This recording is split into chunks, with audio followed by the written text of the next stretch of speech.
dose of inspiration to build a successful business. So, something that's really important in business is how you present it, how you make things look and feel. And in an online world, a lot of this comes down to the images that you're using, whether it's on your website, on your blog, on your Facebook fan page, or on any adverts you're creating. But the problem is this. Not many entrepreneurs have a graphic designer to hand to create wonderful images for them, so they end up sharing other people's images or creating images that look terrible, which obviously is not a good thing.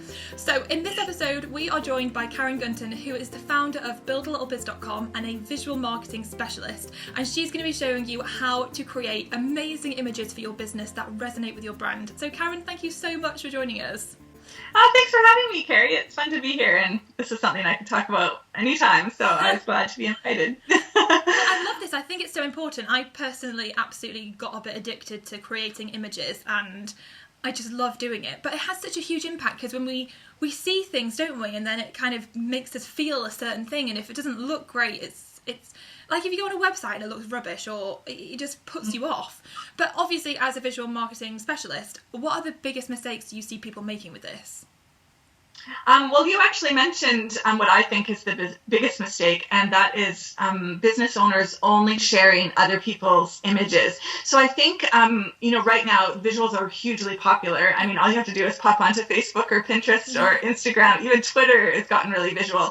And so there's, this huge supply of fantastic images being shared, and it's really easy to share people's images or pin other people's images, even regram them on Instagram. And so we can quite easily share a message with our customers and clients by sharing other people's images, but the mistake is that it's their branding, it's their message that's linked to their business that's going to be shared. It's not you. It's not your branding. It's not even really the link back to your site. And so as easy as that is, and it definitely saves us some time, especially if you find something that's just perfect for your audience, it's still not the best thing that you can do for your business. So that's one of the reasons I love talking about this, is because you can quite simply create some of your own branded images that at least allow you to get some of the links back and the traffic and the comments and engagement and the brand recognition. Yeah. So what do people need to do in order to create amazing images that do resonate with their brand?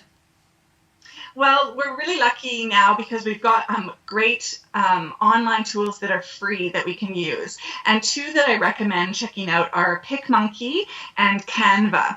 And PicMonkey is really easy to use, and it's quite fun. There's a lot of fun little elements that you can use to create some interesting images, and so I really do like that one. But the new one on the block is Canva, and especially if you feel like you don't have ideas for layout and design, if you feel stuck by that sort of thing, Canva's fantastic because it's got some ready to go layouts that you can completely customize so they still match your brand, but it's a starting point for your images, which is really handy. So I definitely recommend people checking out those. And just sort of, if it interests anybody who's listening, I've got a free class that teaches people how to create images. So there's a lot of things like that now on the internet. You can look on YouTube and you can find all sorts of links and things on Pinterest. So I just recommend finding some starting point to learn a little bit about creating images so that you can at least start, and get something out there and something that matches your business. So that's actually my next tip, is to make sure that the images you create match your brand in some way. So some people really worry because they're not graphic designers, and they're worried about, putting some images out there that aren't perfect for their brand, and they're going to screw up their brand and it's going to be awful. But I think if you stick to a couple of sort of signature things about your brand, if you always at least use the same colors, or always make sure that you've got your logo on there somewhere so that they're branded to match. And the main thing is that they kind of fit the whole vibe of your brand. So that's, the main thing. If you've got a really sort of fun, vibrant, energetic, funky brand, if your images match, then it's okay if you don't have them perfect, or it's okay if you decide in 6 months you're like, oh, you know what, I don't really like those ones. I'm going to kind of redo them a little bit. as long as they still fit with the message that you want to send about your business and the whole vibe of your brand, if that makes sense. So, give yourself, don't feel like you have to be a graphic designer to do them. If you just sort of stick with what you've got and put that stuff into your images, I think it's pretty safe to get started and to just give it a go. The next tip I have is just to think about your audience. What would they love to hear? What message are they longing for?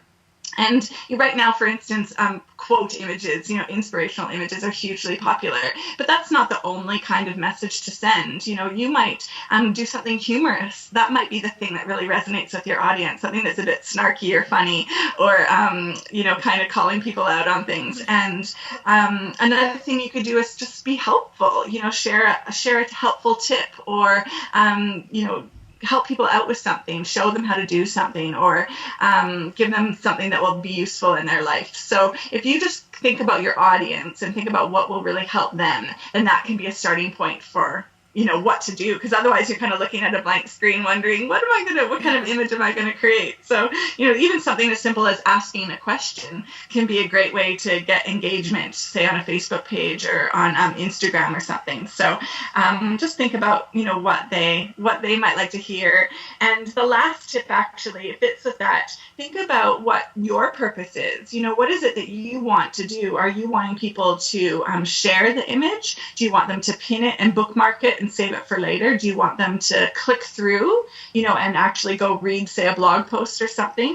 Because that will help you know what to put on your image too. For instance, if you want people to click through something on Pinterest to read a blog post, then you might ask, kind of a question or give a little bit of a teaser that lets people know if they click through, they're going to get more information. So if you think about what purpose, you have in mind for yourself and what purpose you could serve your customers, then that can help you come up with content. Yeah. So, just quite simply, you can get started just considering those simple things. I love those tips. I do the same thing I do whenever I create images. I tend to use like 2 fonts, like the same fonts every time, so that people see them and think this was created by the Female Entrepreneur Association, and they get that feel, and like similar colours. And I think what you said as well about making sure that it really resonates and connects with your audience, it's so important, because then it's going to speak to them and they're going to love it. So I think it's so important. And I love those links that you shared. I will definitely leave them over on the blog, and I'll also leave the link to your tutorial on how to actually use those tools, because it's so much easier when you can just watch someone else teach you how to do it rather than trying to go and figure it out yourself. Exactly. You can spend so much time trying to figure things out. So I'll definitely share all those links over on the blog. But Karen, thank you so much for sharing those tips. It's so important, because images are everywhere, like you said, online. So it's so important that people are creating their own images. So hopefully, following your tips, everyone will be able to do that. So thank you so much. But if you have any questions at all about how to create your own images, or any experiences that you want to share about creating images, then head over to the blog and leave a comment and we'll get back to you. But I will see you next week for another dose of inspiration.